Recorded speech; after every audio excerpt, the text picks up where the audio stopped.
एक बार फिर परमेश्वर के लोगों ने उसकी आज्ञा उल्लंघना की। इस तरह परमेश्वर ने पलिश्तियों को 40 सालों तक उन पर राज्य करने दिया। तब उसने उन्हें आजाद कराने के लिए शिमशोन नाम के एक व्यक्ति को चुना। एक स्वर्गदूत ने शिमशोन की माता से वादा किया था कि वो पुत्र को जन्म देगी।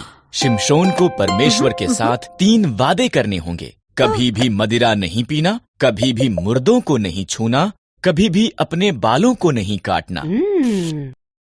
परमेश्वर ने शिमशोन को बहुत शक्तिशाली बनाया।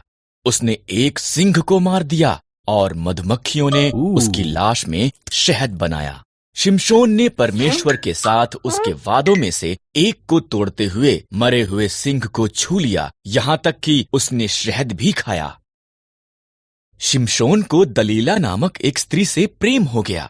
पलिश्तियों ने ये बात पता करने के लिए कि क्यों शिमशोन इतना ताकतवर था, उससे बहुत सा धन देने का वादा किया। उसने बार बार इसके बारे में उससे पूछा। अंत में शिमशोन ने दलीला को उसका रहस्य बता दिया। अगर मेरे बाल काट दिए जाएं, तो मेरी ताकत चली जाएगी। इसलिए जब वो सोया हुआ था, दलीला ने एक व्यक्ति को उसके बाल काटने के लिए बुलाया। शिमशोन की ताकत उसमें से चली गई। जब पलिश्ती आए, उन्होंने आसानी से उसे पकड़ लिया। उन्होंने उसे अंधा कर दिया। तब उन्होंने उसे जेल में डाल दिया और भारी चक्की पीसने का काम दिया। धीरे धीरे शिमशोन के बाल पुनः बढ़ गए। पलिश्ती उसे उनके झूठे देवता दागोन का उसे हराने में धन्यवाद करने के लिए उनके मंदिर में लाए। शिमशोन ने परमेश्वर से कहा कि एक अंतिम बार उसे ताकतवर बना दे। शिमशोन 2 खंभों के बीच खड़ा हुआ और उन्हें धक्का मारा। मंदिर गिर पड़ा। पलिश्तियों के साथ साथ शिमशोन भी उसमें मर गया। शिमशोन ने अपना वादा पूरा नहीं किया, पर परमेश्वर ने अपना वादा पूरा किया। उसने इजरायलियों को जाने दिया। वो लाल समंदर के पास थे जब फिरौन ने अपना मन बदला और उनका पीछा किया। जब इजरायलियों ने फिरौन के रथों को देखा, वो बहुत भयभीत हो गए। लेकिन परमेश्वर ने मूसा को लाल समंदर की तरफ उसकी लाठी को उठाने के लिए कहा। परमेश्वर ने एक जोरदार हवा भेजी और समंदर को 2 भाग कर दिया। एक सूखा मार्ग प्रकट हो गया और इजरायली लाल समंदर के बीच में से निकल गए।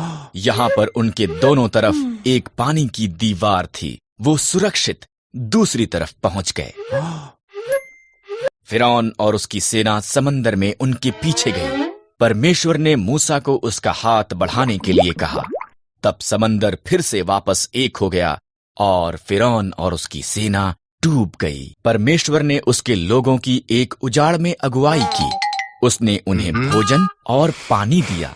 उन्होंने सिनै पर्वत के पास डेरा लगाए, जहां पर परमेश्वर ने पहाड़ की चोटी पर मूसा को मिलने के लिए कहा। आग और धुएं से घिरा हुआ मूसा ऊपर चढ़ गया और परमेश्वर उससे मिलने के लिए नीचे आया। तब परमेश्वर ने मूसा को 2 पत्थर की पट्टियों पर 10 आज्ञाएं दी।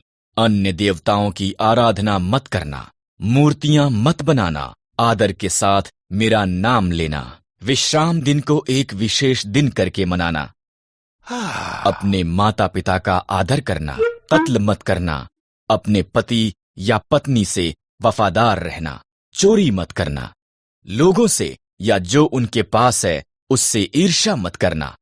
अब लोग जानते थे कि कैसे परमेश्वर की आज्ञा का पालन करना है।